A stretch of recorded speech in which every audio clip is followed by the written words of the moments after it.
দখলদার ইসরায়েলি বাহিনী এবং লেবানন পুরোদমে যুদ্ধ চলছে। জানিয়ে দেব হাতে থাকা সর্বশেষ আপডেট আন্তর্জাতিক সংবাদ। প্রথমেই সংবাদ শিরোনাম। যুদ্ধ শুরু হলে নিশ্চিতভাবে লেবানন হবে ইসরায়েলের জন্য দোজখ। এরপর জানিয়ে দিব ইঙ্গিত দিলেন নিজেই যে পরিস্থিতিতে নির্বাচন থেকে সরে দাঁড়াবেন বাইডেন। এদিকে ইউক্রেনের জন্য সামরিক সহায়তা অর্ধেক করছে জার্মানি। আরও জানিয়ে দিব সহিংসতায় জড়িত ইসরায়েলিদের বিরুদ্ধে ফের মার্কিন নিষেধাজ্ঞা। আরও জানিয়ে দিব মানুষের অধিকার সমুন্নত রাখতে সরকারের প্রতি আহ্বান যুক্তরাষ্ট্রের। সর্বশেষ জানিয়ে দিব গাজায় ইসরায়েলি হামলা চলছেই। এতক্ষণ শুনছিলেন সংবাদ শিরোনাম, এবারে বিস্তারিত। তবে অনুরোধ থাকবে ভিডিওটিতে একটি লাইক করবেন এবং কমেন্ট করে জানিয়ে দিবেন কোটা আন্দোলন এখন আন্তর্জাতিক ইস্যু, এ সম্পর্কে আপনার মন্তব্য কি। যুদ্ধ শুরু হলে নিশ্চিতভাবে লেবানন হবে ইসরায়েলের জন্য দোজখ। ইরানের ভারপ্রাপ্ত পররাষ্ট্রমন্ত্রী আলী বাগেরি কানি হুঁশিয়ারি উচ্চারণ করে বলেছেন, ইসরায়েল যদি গাজা থেকে লেবাননের বিরুদ্ধে যুদ্ধের বিস্তার ঘটানোর চেষ্টা করে তাহলে নিশ্চিতভাবে আরব এই দেশটি দখলদার সেনাদের জন্য দোজখে পরিণত হবে, যেখান থেকে তারা ফেরার পথ পাবে না। গতকাল মঙ্গলবার সন্ধ্যায় নিউ ইয়র্কে জাতিসংঘ সদর দফতরে রাশিয়ার পররাষ্ট্রমন্ত্রী সের্গেই ল্যাভরভের সাথে বৈঠকের পর সাংবাদিকদের কাছে একথা বলেন ইরানের ভারপ্রাপ্ত পররাষ্ট্রমন্ত্রী। তিনি বলেন, ইসরায়েল গাজা উপত্যকায় যে পরাজয়ের মুখে পড়েছে, লেবাননে বা অন্য কোথাও যুদ্ধের বিস্তার ঘটিয়ে সেই ক্ষতিপূরণ করতে পারবে না, বরং তারা অনেক ঝুঁকির মধ্যে পড়বে। আলী বাগেরি জানান, তিনি রুশ পররাষ্ট্রমন্ত্রীর সাথে আঞ্চলিক এবং আন্তর্জাতিক বিভিন্ন বিষয় নিয়ে মতবিনিময় করেছেন। এছাড়া ইহুদিবাদী ইসরায়েল গাজা উপত্যকায় গত কয়েক মাস ধরে যে অপরাধযজ্ঞ চালাচ্ছে তা জরুরি ভিত্তিতে অবসানের বিষয়টি নিয়েও রুশ পররাষ্ট্রমন্ত্রীর সাথে আলোচনা হয়েছে। সহিংসতায় জড়িত ইসরায়েলিদের বিরুদ্ধে ফের মার্কিন নিষেধাজ্ঞা। ফিলিস্তিনের পশ্চিম তীরে সহিংসতায় অভিযুক্ত ইসরায়েলিদের উপর নতুন ভিসা নিষেধাজ্ঞা ঘোষণা করেছে মার্কিন যুক্তরাষ্ট্র।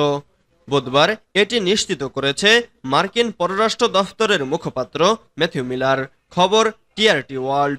শুধু তাই নয়, সহিংস কর্মকাণ্ড করেছে এমন ইসরায়েলিদের বিরুদ্ধে জবাবদিহিতার জন্য আহ্বান জানিয়েছে যুক্তরাষ্ট্র।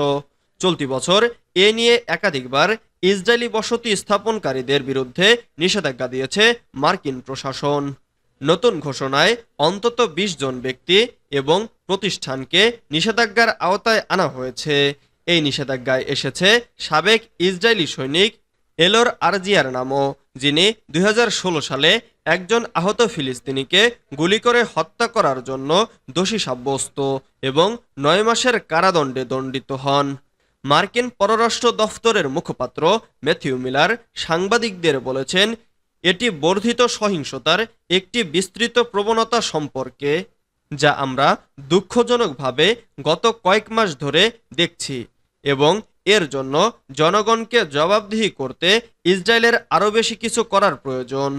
এই নিষেধাজ্ঞার ফলে ইসরায়েলি ব্যক্তি এবং তাদের পরিবারের লোকজন মার্কিন যুক্তরাষ্ট্রে প্রবেশ করতে পারবে না।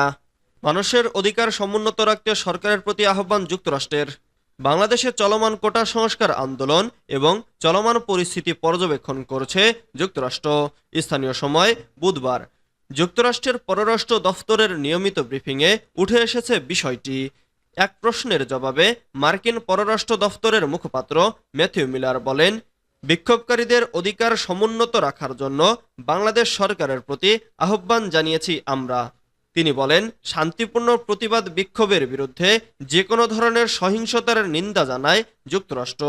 একই সঙ্গে তারা বাংলাদেশে প্রতিবাদ বিক্ষোভের বিষয়টি অত্যন্ত নিবিড়ভাবে পর্যবেক্ষণ করছে। ম্যাথিউ মিলার বলেন, ঢাকায় শিক্ষার্থীদের আন্দোলনে সহিংসতার ঘটনা আমরা পর্যবেক্ষণ করছি। আন্দোলনকে শান্তিপূর্ণ রাখার আহ্বান জানিয়েছি এবং শান্তিপূর্ণ আন্দোলনের বিরুদ্ধে যে কোনো ধরনের সহিংসতার অব্যাহতভাবে নিন্দা জানাচ্ছি। আমরা শান্তিপূর্ণ আন্দোলনের বিরুদ্ধে যে কোনো সহিংসতার নিন্দা জানাই। আমাদের দূতাবাস এবং ওয়াশিংটনের কর্মকর্তারা এই আন্দোলন নিবিড়ভাবে পর্যবেক্ষণ করছেন এবং আন্দোলনে মানুষের মৃত্যুর খবর, নিহত হওয়ার খবর পর্যবেক্ষণ করছেন। একই সঙ্গে আমরা আরও শান্তিপূর্ণভাবে প্রতিবাদ করার জন্য মানুষের অধিকারকে সমুন্নত রাখতে সরকারের প্রতি আহ্বান জানাই। গাজায় ইসরায়েলি হামলা চলছেই। ফিলিস্তিনের অবরুদ্ধ গাজা ভূখণ্ডে ইসরায়েলি হামলায় আরও ৮১ ফিলিস্তিনি নিহত হয়েছেন। এতে করে উপত্যকাটিতে নিহতের মোট সংখ্যা পৌঁছে গেছে প্রায় ৩৮,৮০০ জনে। এছাড়া গত বছরের অক্টোবর থেকে চলা এই হামলায় আহত হয়েছেন আরও ৮৯,০০০-এর বেশি ফিলিস্তিনি। বুধবার ১৭ জুলাই এক প্রতিবেদনে এই তথ্য জানিয়েছে বার্তা সংস্থা আনাদোলু। প্রতিবেদনে বলা হয়েছে, গাজা উপত্যকায় ইসরায়েলের চলমান হামলায় আরও ৮১ জন ফিলিস্তিনি নিহত হয়েছেন।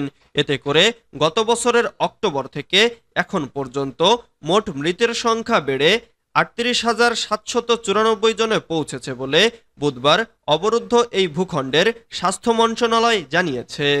মন্ত্রণালয় এক বিবৃতিতে জানিয়েছে, এই হামলায় আরও অন্তত ৮৯,৩৬৪ জন ব্যক্তিও আহত হয়েছেন।